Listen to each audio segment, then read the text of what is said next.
that solidarity could triumph over despair.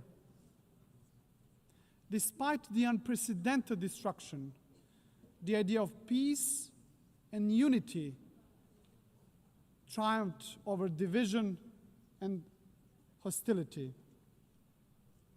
The leaders of that time understood the urgent need for a strong global organization capable of preventing all future wars and fostering cooperation among nations.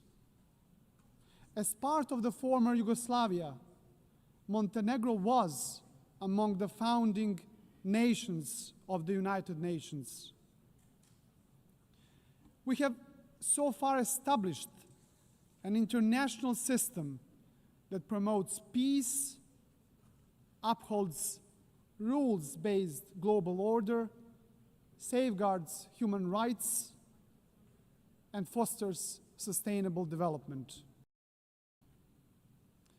Dear colleagues, without the United Nations, much of our collective progress would have remained just a distant dream. Yet, even after 8 decades, we must also acknowledge a sobering truth. The absence of the World War has not always meant the presence of genuine peace and prosperity in the world. Today, multilateralism is being tested like never before, and our world is confronted with devastating conflicts, rising polarization, grave human rights violations, deep economic inequalities, and the corrosive spread of disinformation. Those challenges remind us of one essential fact: we cannot afford the marginalization of the United Nations, nor the silencing of the international law. Dear colleagues, now more than ever, we need to renew our commitment to the founding principles of the UN Charter. And despite its imperfections, the United Nations remains the only global organization where every nation has a seat and a voice, and where international law remains the basis for international legitimacy. And that makes the United Nations indispensable. Ladies and gentlemen, since regaining our independence back in 2006, Montenegro worked hand in hand with the United Nations to advance reforms in sustainable development, human rights and good governance, and in line with our European Union membership aspirations. Next year, we will proudly mark 2 decades of regaining our independence, as well as 2 decades of our UN membership. So over the past 20 years, Montenegro has evolved into a modern democracy. This transformation is also reflected in our economy, which has grown steadily, driven by key sectors such as tourism and energy.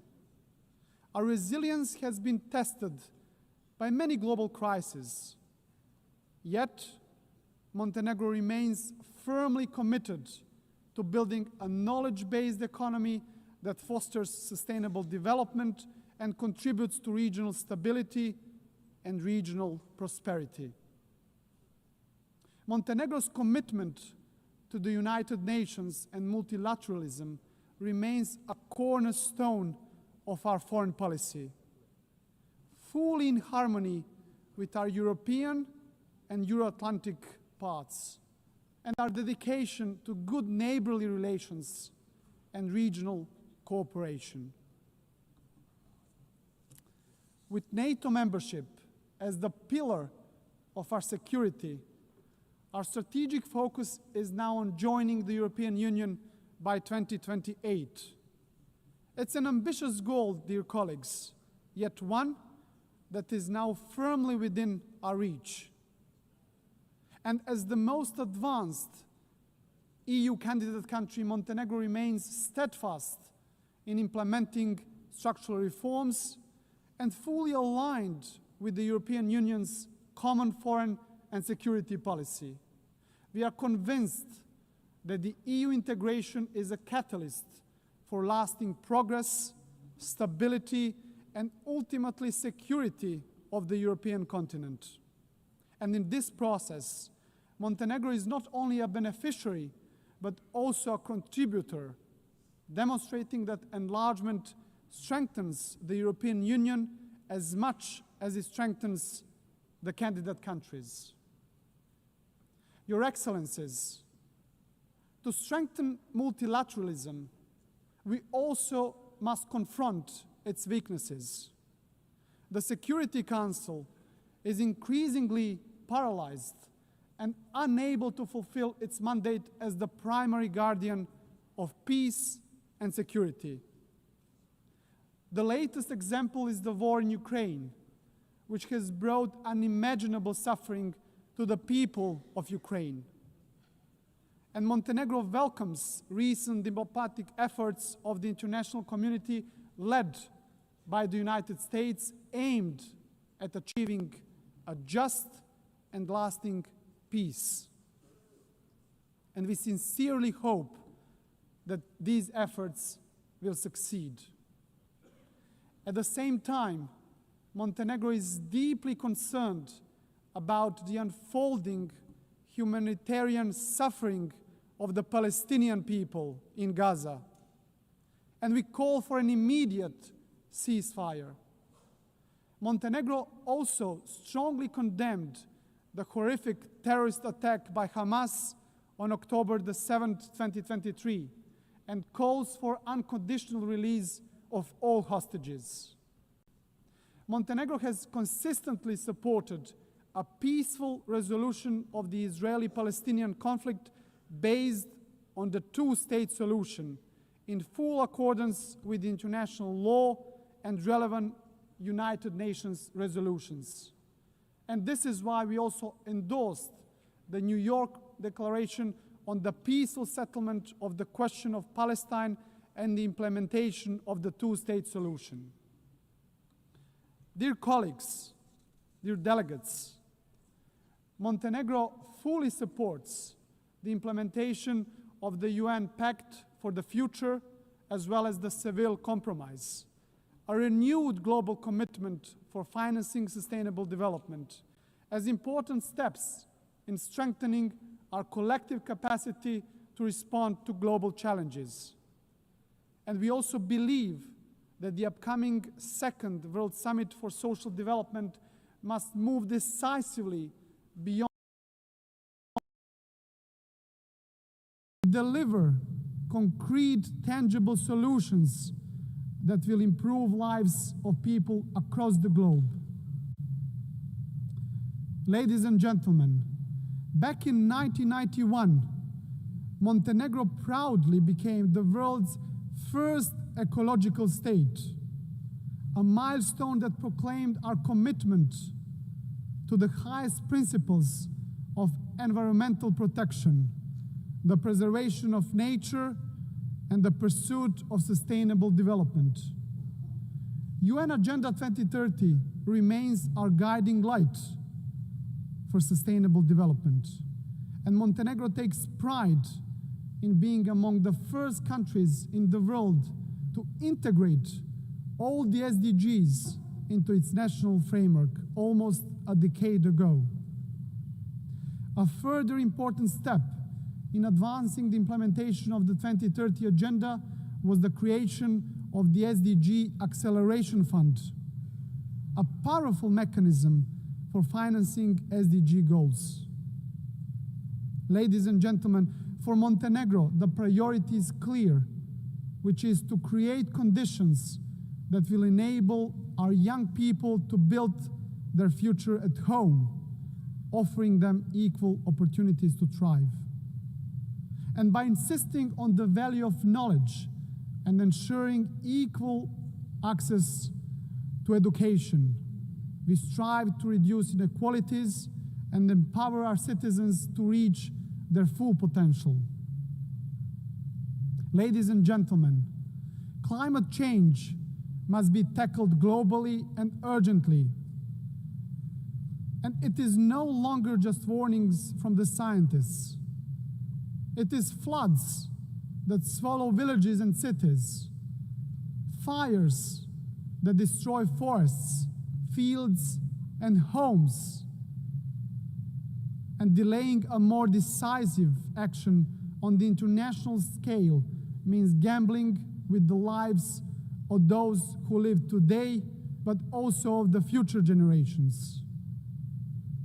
Dear colleagues, rapid technological change, and particularly the rise of the artificial intelligence, must be harnessed in a safe, responsible, and inclusive manner. Technology should be an evolutionary gift to humanity, developed, founded, and guided with social responsibility, serving the greater good. Ladies and gentlemen, globally, human rights and fundamental freedoms continue to face serious challenges. And while significant progress has been achieved in advancing women's rights since the adoption of the Beijing Declaration, much remains to be done. In this regard, Montenegro is fully committed to gender equality. We have harmonized national policies with the best international standards, strengthened our institutions dedicated to the protection of women's rights, and promoted women's leadership in all spheres of our society. Your Excellencies, as we celebrate today 80 years of shared achievements, our collective task is to reform the United Nations and prepare it for the challenges and opportunities of the future. Criticism of the UN reflects not just on the organization itself, but on all of us as member states. For it is we who have created it, who guide it, and who bear responsibility to strengthen it. This is why Montenegro strongly supports the Secretary General's reform initiative, UN 80. It must not be seen as a mere bureaucratic exercise, but embraced as a commitment, a solemn commitment that the United Nations of tomorrow will be more agile and more efficient. And at the heart of these efforts must remain the UN's three key pillars: peace and security, sustainable development, and human rights, as the bedrock of all United Nations action. To conclude, dear friends, Montenegro is firm in its conviction that the United Nations must remain the cornerstone of peace, international law must prevail over force, and the rule-based order must be further strengthened. For without these principles, there can be no trust among nations, no true security, and no hope for a just and lasting peace in the world.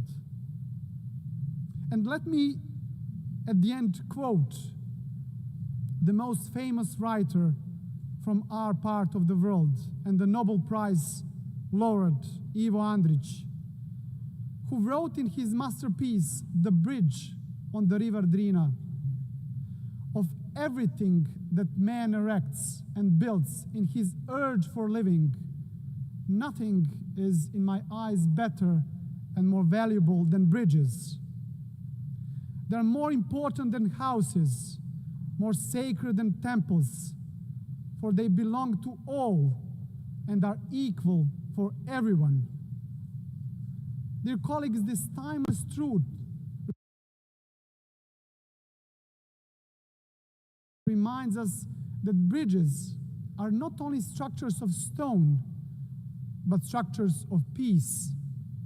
It is a dialogue that builds bridges, and it is only through bridges that nations can walk towards peace.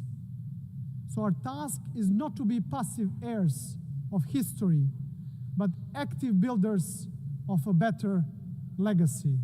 So let the next 8 years of the United Nations be not years of hesitation, but of courage and solidarity. So guided by these values, Montenegro will continue to build bridges, strengthen dialogue, and work tirelessly towards a future of stability, future of progress, and future of common success, fully aligned with the very spirit and mission of the United Nations. Thank you very much for your attention.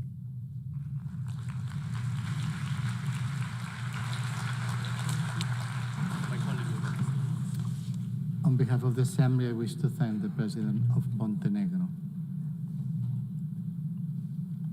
In accordance with Resolution 80/1 of 19 September 2025, I give the floor to the distinguished observer of the Observer State of Palestine to introduce an address by the head of the state. Bismillah ar-Rahman ar-Rahim. In the name of God, the Merciful, the Compassionate, Her Excellency Annalena Baerbock, President of the General Assembly, His Excellency Antonio Guterres, Secretary General of the United Nations, Your Excellencies, Highnesses, and Heads of Delegations, may the mercy and blessings of God be upon you. I speak to you today after almost 2 years in which our Palestinian people in the Gaza Strip have been facing a war of genocide, destruction, starvation, and displacement waged by the Israeli occupation forces, in which they killed and injured more than 220,000 Palestinians, the majority of whom are unarmed children, women, and the elderly. A war in which they displaced hundreds of thousands and prevented the entry of food and medical supplies and caused the starvation of 2 million Palestinians. They imposed a stifling siege on an entire people and destroyed more than 80% of homes, schools, hospitals, churches, mosques, facilities, and infrastructure. What Israel is carrying out is not merely an aggression. It is a war crime and a crime against humanity that is both documented and monitored, and it will be recorded in history books and the pages of international conscience as one of the most horrific chapters of humanitarian tragedy in the 20th and 21st centuries. In the West Bank, including East Jerusalem, the capital of the State of Palestine, the extremist Israeli government continues to implement its settlement policies through illegal settlement expansion and developing projects for annexing settlements. The latest was the construction plan for E1, which would divide the West Bank into 2 parts and would isolate occupied Jerusalem from its surroundings and would undermine the option of the two-state solution in a blatant violation of international law and relevant Security Council resolutions, specifically Resolution 2334. Furthermore, the Israeli Prime Minister announced a plan for what he calls Greater Israel, which we reject and completely deplore, and which involves expanding into sovereign Arab states. In addition to the brutal attack against the sisterly state of Qatar, which we condemn and see as an escalation that is grave and a blatant violation of international law, which requires a decisive intervention and deterring procedures and measures for such expansionary plans. With official support and through increasing facilities, the terrorism of settlers increases. They burn homes and fields, they uproot trees and attack villages and attack unarmed Palestinian civilians.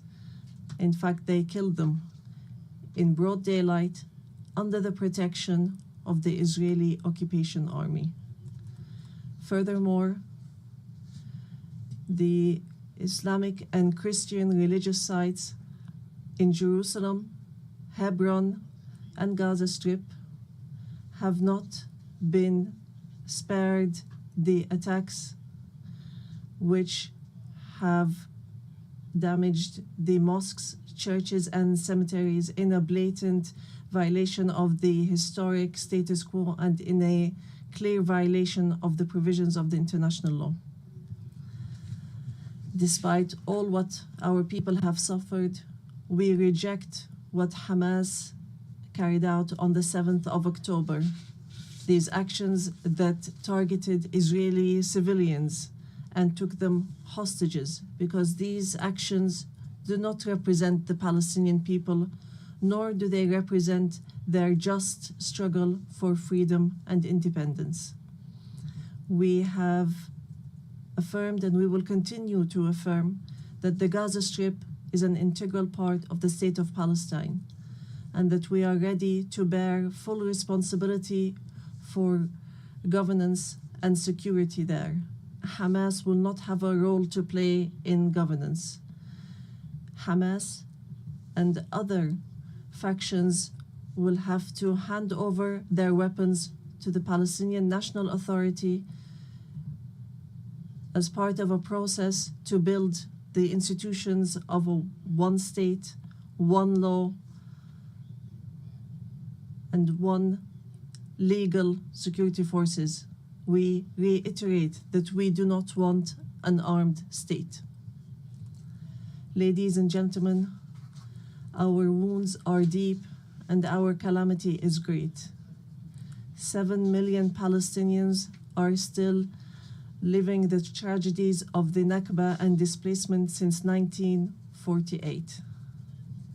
Our people in the West Bank, including East Jerusalem, and in the Gaza Strip, are still living the tragedies of the Israeli aggression and occupation for decades.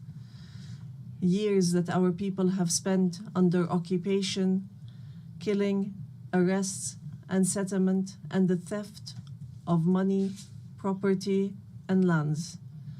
And this still continues without any deterrent or accountability.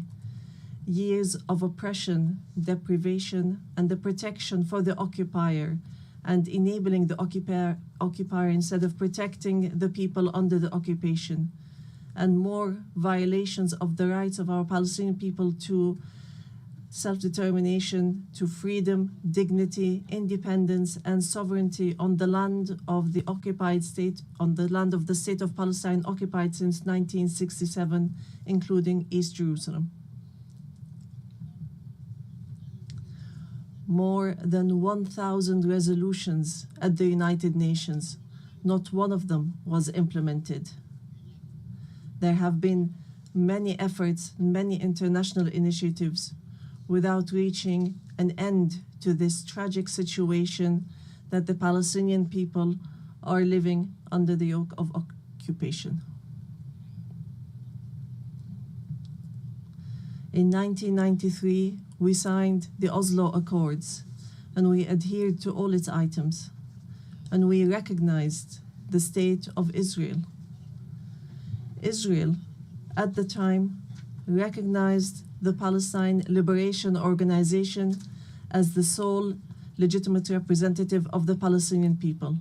Based on that, we restructured our institutions, and we amended our national charter, and we rejected violence and terrorism, and we adopted a culture of peace. We made all our efforts to build the institutions of a modern Palestinian state that lives side by side in peace and security with Israel. But Israel did not adhere to the signed agreements and has worked systematically on undermining them. Ladies and gentlemen, just 3 days ago, we met at a high-level international conference in New York under the joint chairmanship of France and the Kingdom of Saudi Arabia, with wide-scale international presence and united positions that expressed a genuine international will to put an end to this historic conflict by recognizing the state of Palestine, ending the occupation, and returning hope to both the Palestinian and Israeli people. And here I would like to, on behalf of the Palestinian people, to express our gratitude and appreciation to all the states that recently recognized the state of Palestine and those that intend to recognize the state of Palestine soon. We urge all the states that have not done so yet to recognize the state of Palestine. We call on supporting Palestine obtaining full membership in the United Nations. It should be noted that we have already recognized Israel's right to exist in 1988 and in 1993, and we still recognize this right. In this regard, we would like to thank France, the UK, Canada, Australia, Belgium, Portugal, Luxembourg, Malta, Monaco, San Marino, Andorra, and Denmark for their recognition of the state of Palestine. We would like to thank all 149 states which had previously recognized the state of Palestine. Our people will not forget this noble position. We would also like to commend the role of the chairmanship of this conference, the Kingdom of Saudi Arabia and France, and also the United Kingdom. We would also like to thank all the states that headed the various working groups and those which participated and continue to participate in the International Alliance for Peace. We would also like to thank the states that are supporting our efforts to stop the genocide, end the occupation, and achieve peace. We highly appreciate all the peoples and organizations around the world who protested in support of the rights of the Palestinian people to freedom and independence and to stop the war, destruction, and starvation. We reject confusing the solidarity with the Palestinian cause and the issue of anti-Semitism, which is something that we reject based on our values and principles. Within the framework of welcoming the outcomes of the International Conference for Peace, we reiterate today before the General Assembly the following points. First, the need for an immediate and permanent end to the war in Gaza. Second, the entry without conditions of humanitarian aid through United Nations organizations, including the UNRWA, and to stop using starvation as a weapon. And here we would like to thank the brotherly and friendly states and organizations that have been sending aids. Third, the release of all hostages and prisoners on both sides. Fourth, the complete withdrawal of the occupation from the Gaza Strip and the rejection of the plans for displacement and putting an end to settlement, the terrorism of settlers, and the theft of Palestinian lands and property under the headline of annexation, and stopping the aggression against the status quo in holy sites. These are all unilateral actions that undermine the two-state solution in Gaza, the West Bank, and Jerusalem. Fifth, the state of Palestine should take their full responsibility, starting with the Administrative Committee for the Gaza Strip, which is chaired by a minister in the Palestinian government, to manage the affairs of the Gaza Strip for a temporary period, and then to connect that with the West Bank, all through Arab and international support, and with Arab and international presence to protect civilians in Gaza and support the Palestinian forces under the umbrella of the United Nations, rather than being a replacement.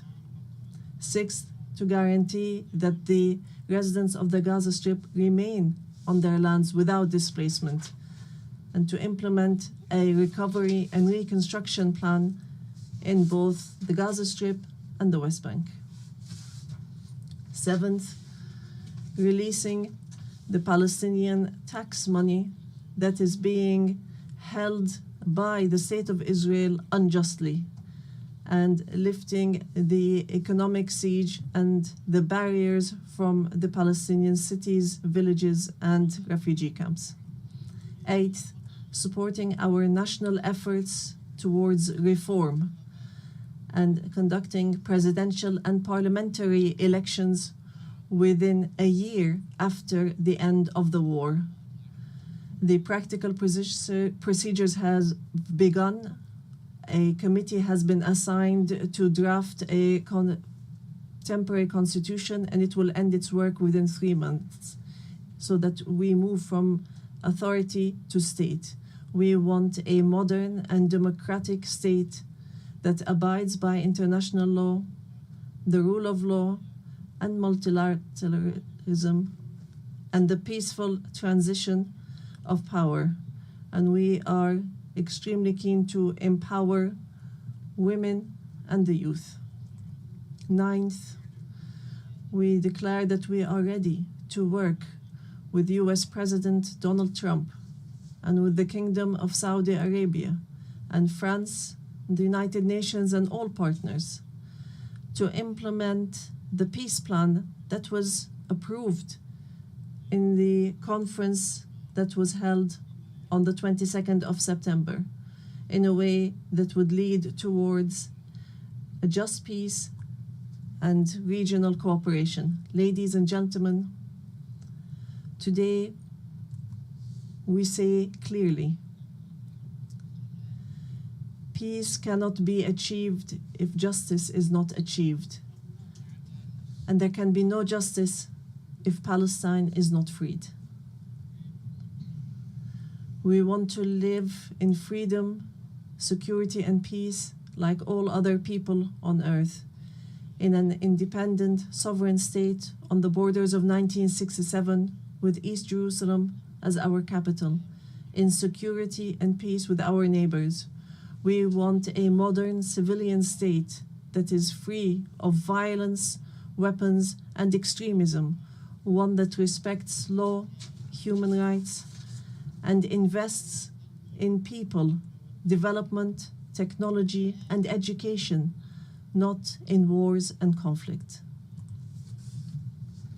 The time has come for the international community to do right by the Palestinian people, so that they may obtain their legitimate rights to be rid of the occupation and to not remain a hostage to the temperament of Israeli politics, which denies our rights and continue in their injustice, oppression, and aggression. We are continuing to move forward, and we will continue our peaceful, legal, and diplomatic fight to obtain our rights. In conclusion, we say to our sons and daughters in the homeland, in the exile, and in the diaspora, no matter how much our wounds bleed, and no matter how long the suffering lasts, it will not break our will to live and survive. The dawn of freedom will emerge, and the flag of Palestine will fly high in our skies. as a symbol of dignity, steadfastness, and being free from the yoke of occupation. Palestine is ours. Jerusalem is the jewel of our heart and our eternal capital. We will not leave our homeland. We will not leave our lands. Our people will remain rooted like the olive trees, firm as the rocks. We will rise from under the rubble to rebuild and to send from our blessed and holy land the messages of hope and the sound of truth and right, and build the bridges of just peace for the people of our region and the entire world. May the peace and mercy and blessings of God be upon you.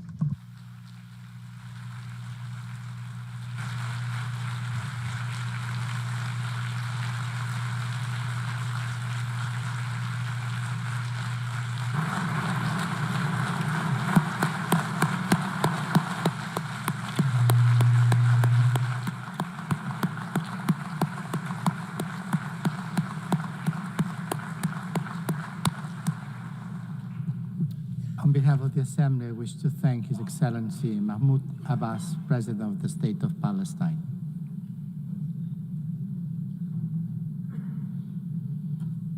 The Assembly will hear an address now by His Excellency Rashad Mohammed Al-Alimi, President of the Presidential Leadership Council of the Republic of Yemen. I request protocol to escort His Excellency and invite him to address the Assembly.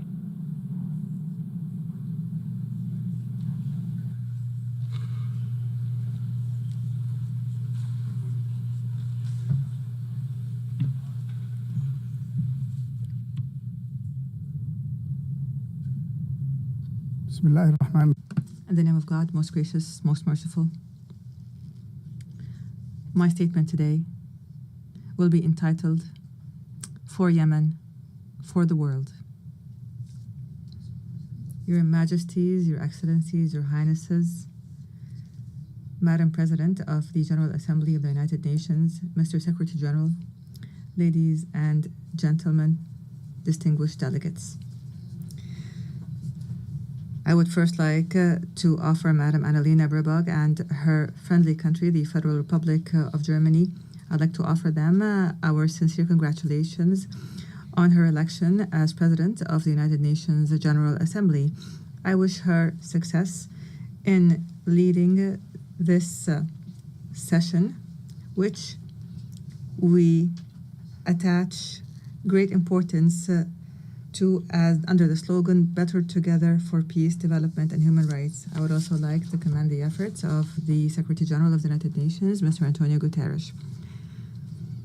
We look forward to working with these two leaders of the United Nations to champion peace and human rights in Yemen and to offer protection to the relief staff that have been kidnapped by the terrorist Houthi militias that are backed by the Iranian regime. I also take this opportunity to offer our sincere congratulations to our great Yemeni people who tonight are celebrating the anniversary of the overthrow of the racist Imamate regime 63 years ago and the birth of the republic that is based on the principles of liberty, justice, and abolishing differences and class discrimination and encouraging the participation of women and guaranteeing rights and liberties. Ladies and gentlemen, within this organization, which was built in the aftermath of a horrific war, humanity 8 decades ago pledged that no people would be left alone to face dictatorship or chaos or famine without the backing of the international community. You pledged, and we pledged along, that this organization will safeguard human dignity and the rights of peoples to live in dignity, security, development, and peace. And today, after all these years have passed, we pose to you the same fateful question from the Yemeni people, whether these values and principles continue to exist or not, or else what would it mean for our country to be left hostage to the Iranian regime's expansionist schemes and its militias that that use hunger as a weapon, religion as a tool, and maritime passages as a means of blackmail. What does it mean for this country with an ancient history to become one of the most dangerous hotspots of terrorism, cross-border terrorism in the world? Therefore, we are here today not simply to speak of the epic confrontation of the Yemeni people against the most violent and arrogant of terrorist organizations at all. Rather, we are here to build on what was achieved and to call on the world once again to take action and not simply to take note, and to achieve the salvation that we have promised our people, not simply a repetition of statements of the past. Ladies and gentlemen, Yemen today is not simply a domestic crisis. Rather, it is a test of the credibility of the international organization.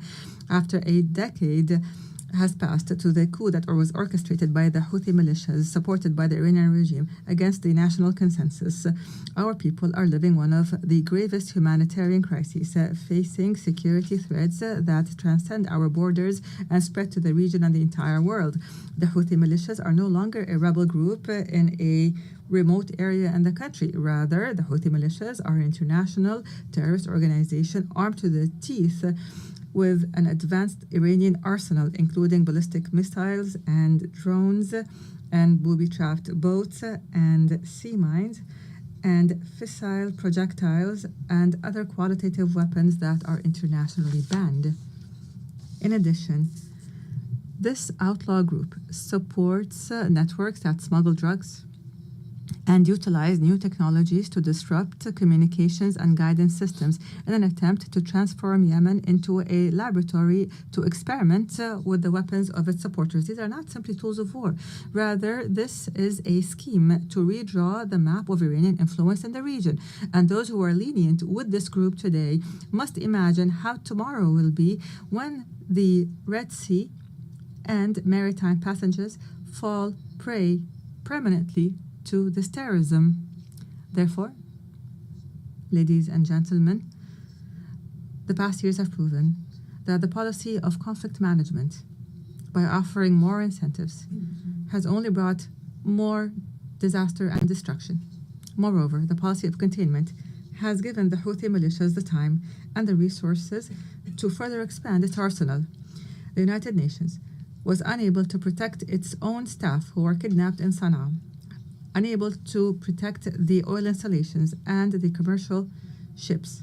It has become clear that the peace we seek cannot be asked for, but must be imposed by force. Ladies and gentlemen, it has become incumbent upon the world today to reconsider its position on the Yemeni situation. On the one side, there is a widespread national front that believes in international legitimacy and adopts the values of partnership and democracy and maintains local diversity and popular participation and works on building the institutions of a state.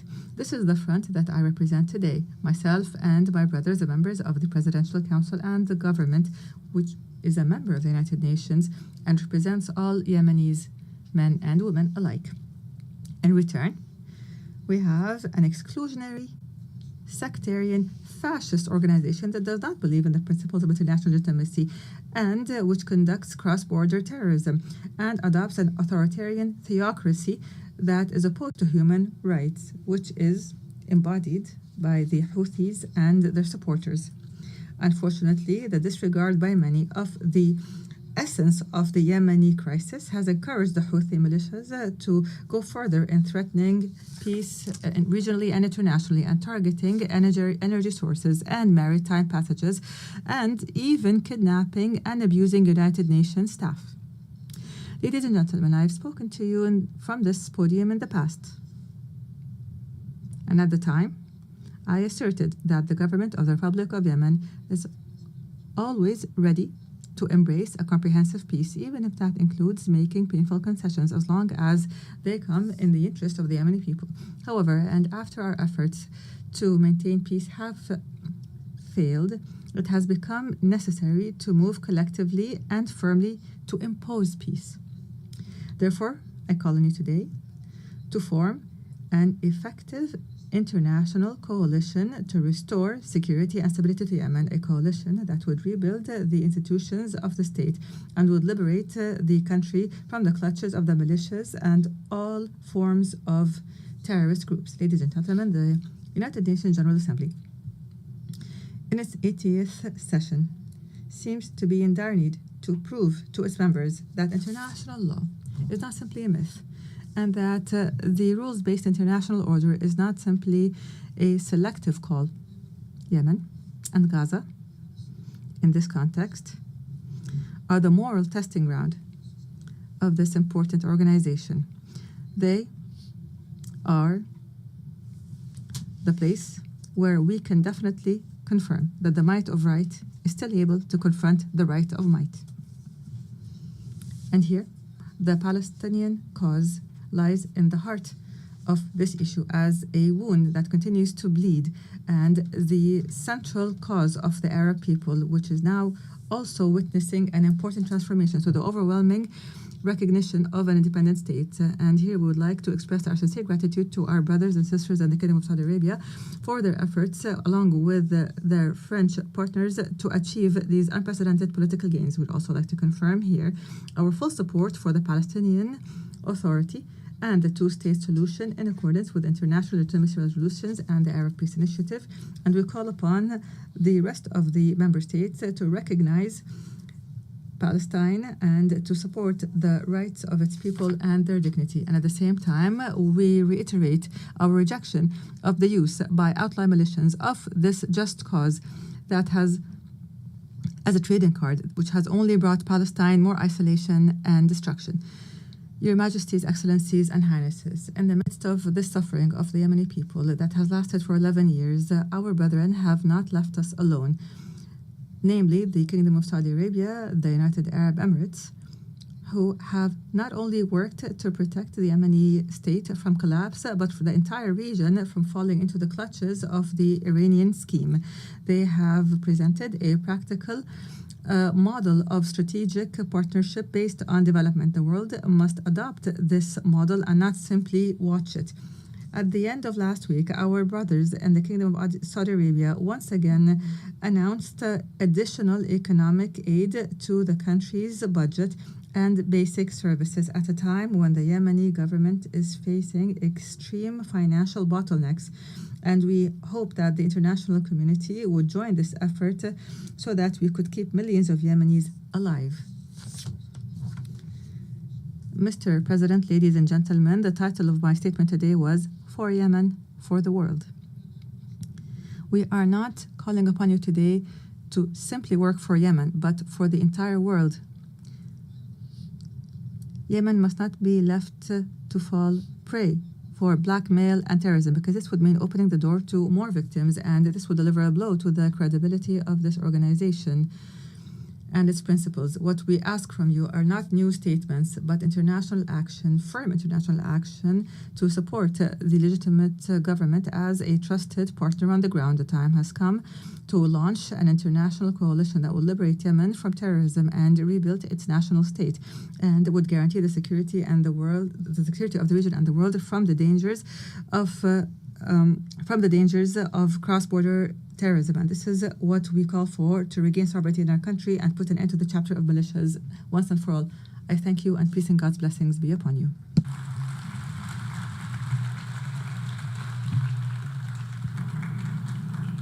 On behalf of the Assembly, I wish to thank the President of the Presidential Leadership Council of the Republic of Yemen.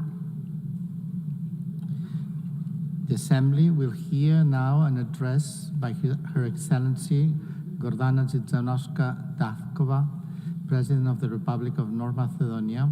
I request protocol to escort Her Excellency and invite her to address the Assembly.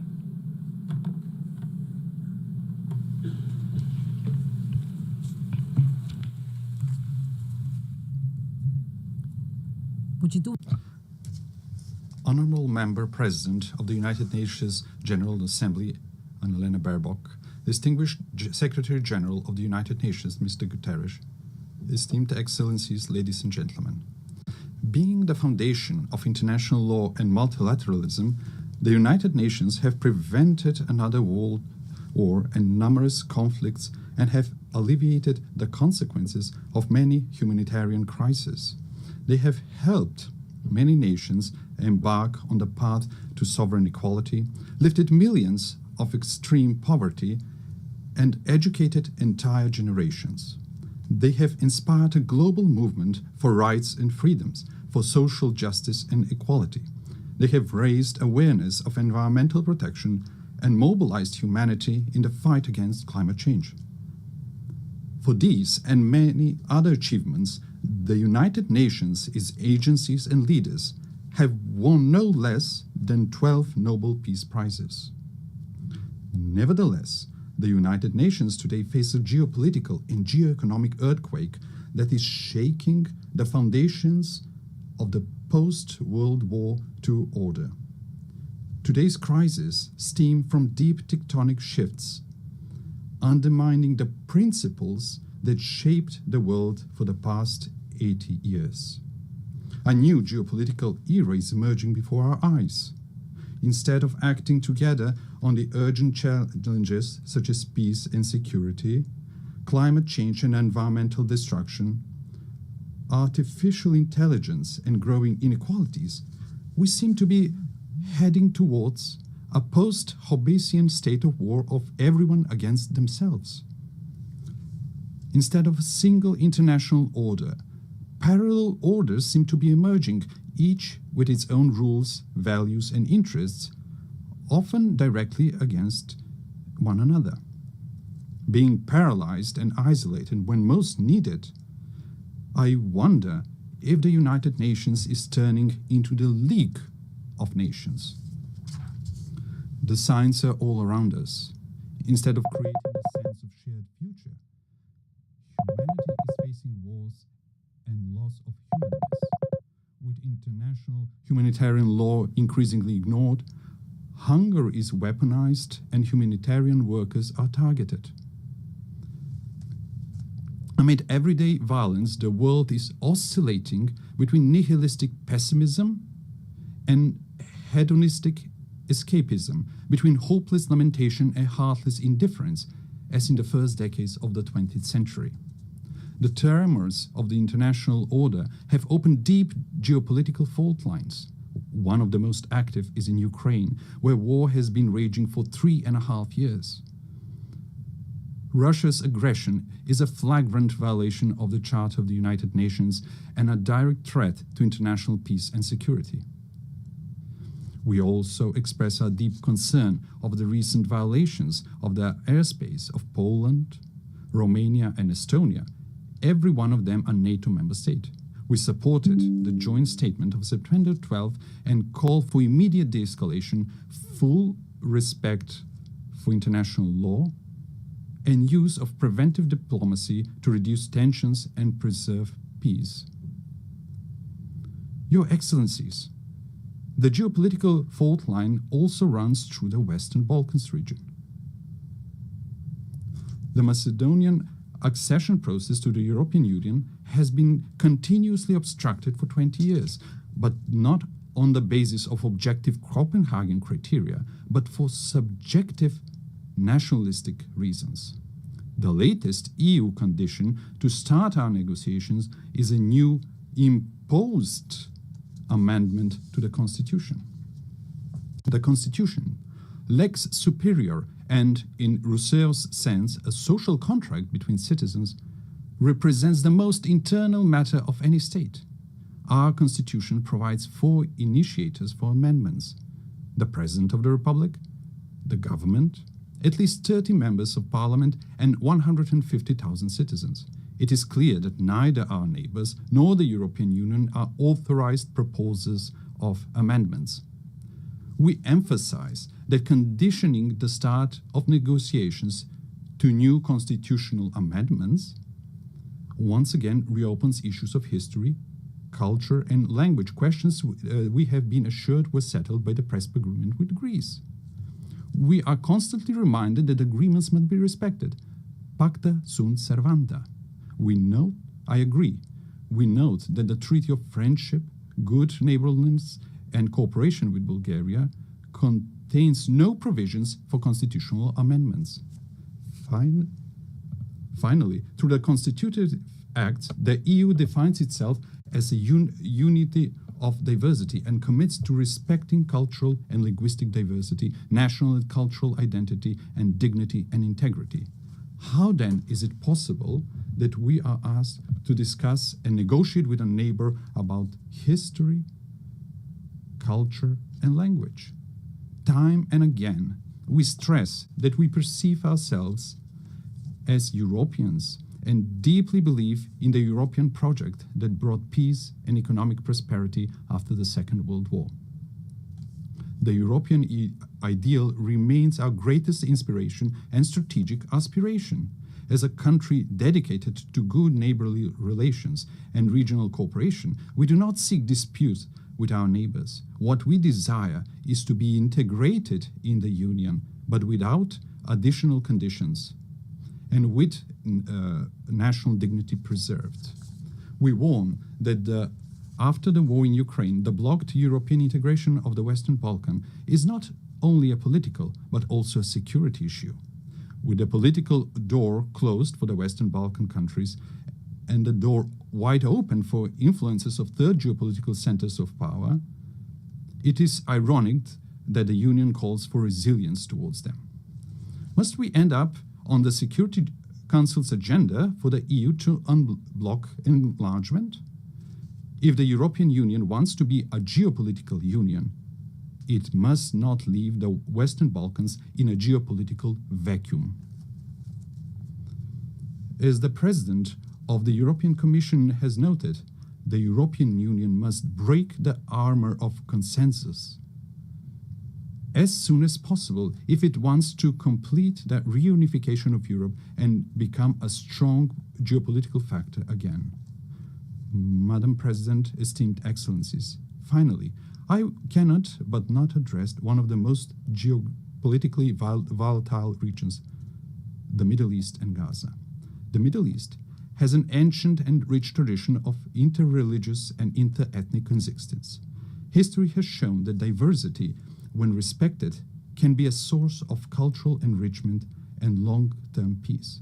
But also history teaches that violence, regardless of its origin, deepens divisions, prolongs human suffering, and distances the parties from a just and comprehensive solution.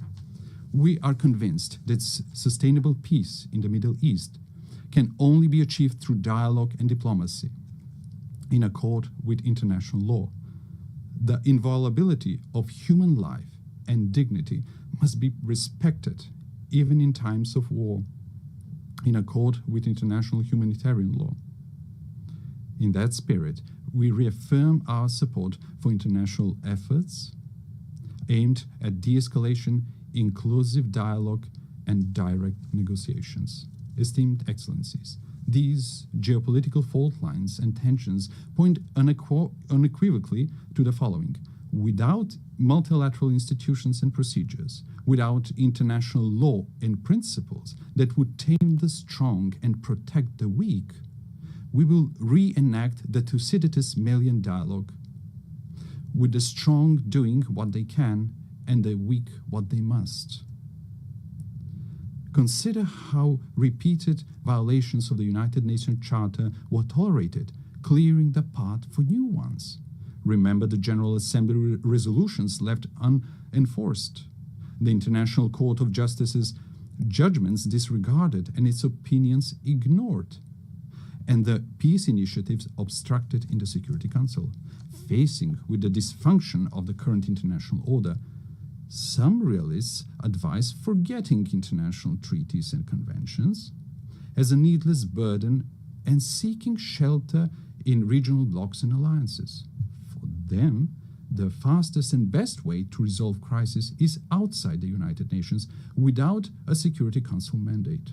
However, departing from universal principles and mechanisms in favor of pragmatic opportunism and reaching for ad hoc measures pushes us towards an uncertain future of growing geopolitical and geoeconomic competition and even confrontation in the race for resources. Is that the harsh world we mean to leave to our posterity?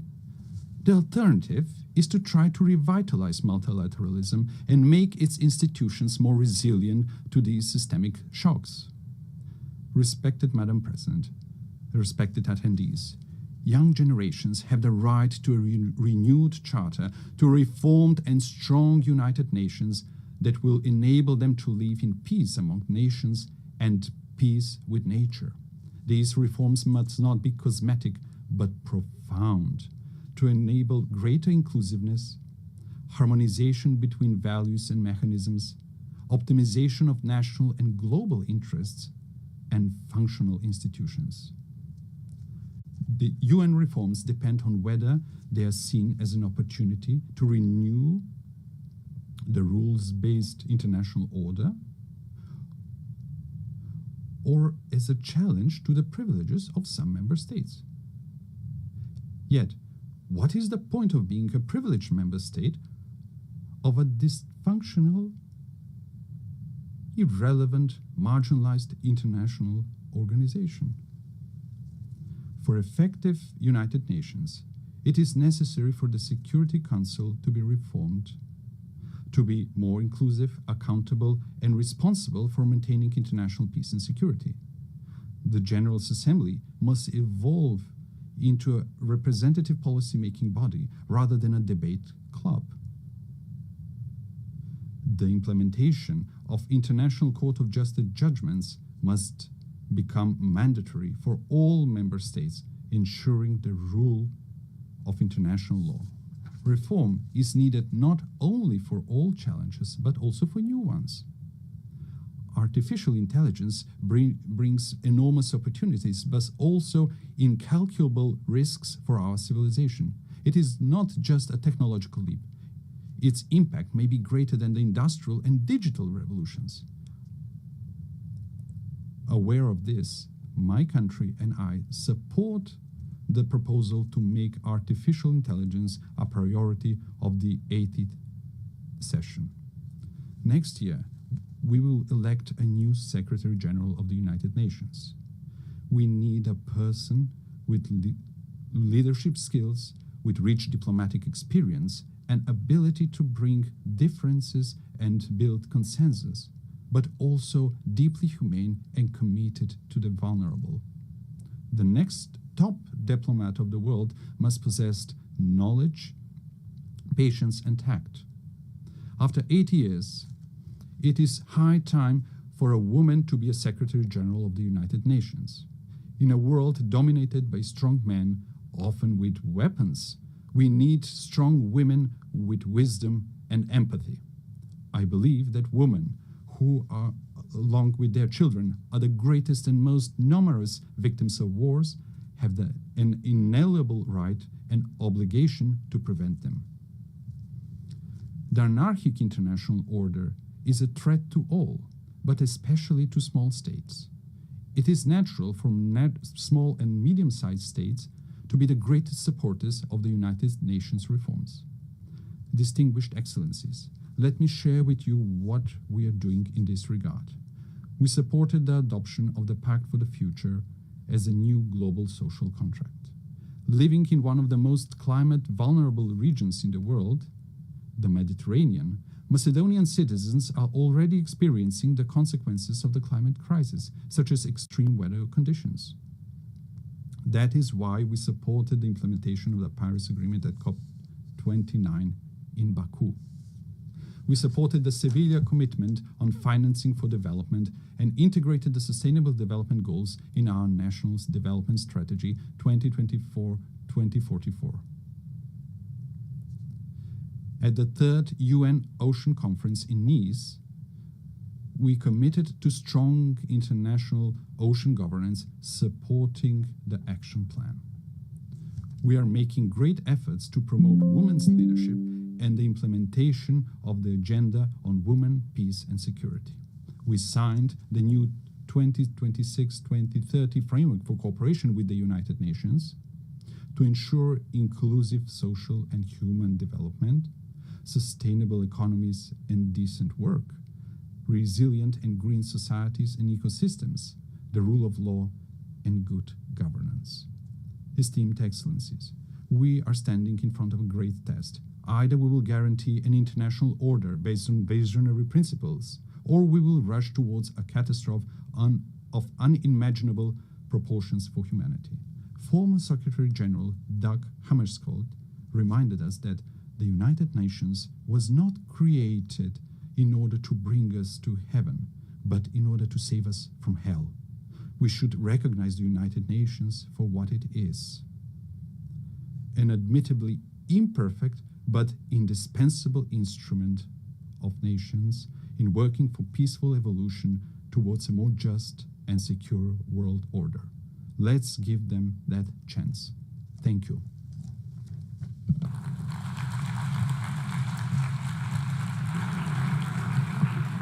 On behalf of the Assembly, I wish to thank the President of the Republic of Macedonia.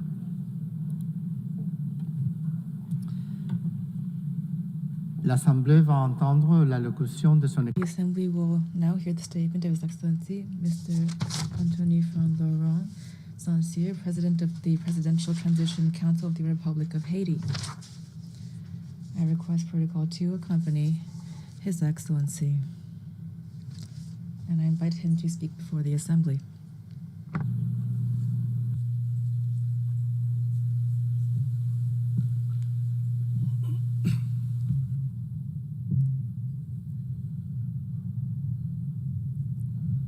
Madame la Présidente de la Madam President of the General Assembly, Secretary General, distinguished heads of state and government, distinguished heads of delegation, distinguished delegates, it's with a sense of gravity and a great deal of hope that I convey the voice of Haiti and the greetings of a dignified and resilient people, which, despite hardships, is claiming for itself and for all of humanity 3 universal promises: development, respect for human dignity, and peace. Peace, which is now an absolute imperative for the Haitian people. On behalf of this people, Madam President, I would like to warmly congratulate you on your election as President of this Assembly. I also would like to thank Secretary General Antonio Guterres for his unwavering commitment to our organization and his constant and multifaceted support for the Republic of Haiti. Ladies and gentlemen, the theme of this session, Better Together, 80 Years and More for Peace, Development, and Human Rights, honors the outstanding work carried out over the past decades. It also recalls the importance of remaining unified and resilient in the face of the unprecedented crises threatening the future of the planet, as well as international peace and security. Today, hunger is threatening millions of lives. Armed conflicts are multiplying and extreme poverty is deepening, causing forced migrations that jeopardize international stability and that put the solidarity between nations to the test. In addition to these challenges, we also are dealing with climate change, a rise of terrorism, mass atrocities, transnational crime, the erosion of human rights, and disinformation. We cannot turn a blind eye to the urgent need to strengthen our healthcare systems, to ensure a just energy transition, and to promote gender equality and youth inclusion. These issues require us, the world leaders, to shoulder our responsibility to build a UN that is better adapted to the challenges of today and the hopes of tomorrow. We must ensure that all of our actions, including technological breakthroughs such as artificial intelligence, foster peace, development, and human dignity. Ladies and gentlemen, just a 4-hour plane ride from here, a human tragedy is unfolding, one of the most devastating of our hemisphere. Every day, innocent lives are extinguished by bullets, fire, fear. Entire neighborhoods are disappearing, forcing more than 1 million people into internal exile and annihilating memories, investment, and infrastructure. Thousands of children have been deprived of their fundamental right to education. Thousands of young people are condemned to despair. Hundreds of women and girls have been raped, and they will forever carry the scars of this violence in their bodies and souls. Almost half of the population is facing acute food insecurity. The healthcare system is collapsing. Hospitals are being vandalized, burned, or forced to shut down. Doctors are fleeing. Lives are being lost due to a lack of treatment. Even the treatment for persons living with HIV and tuberculosis is under threat. This is the face of Haiti today, a country at war, a modern-day Guernica, a human tragedy at the doorstep of America, only a 4-hour flight from here. It's important to say this. Haiti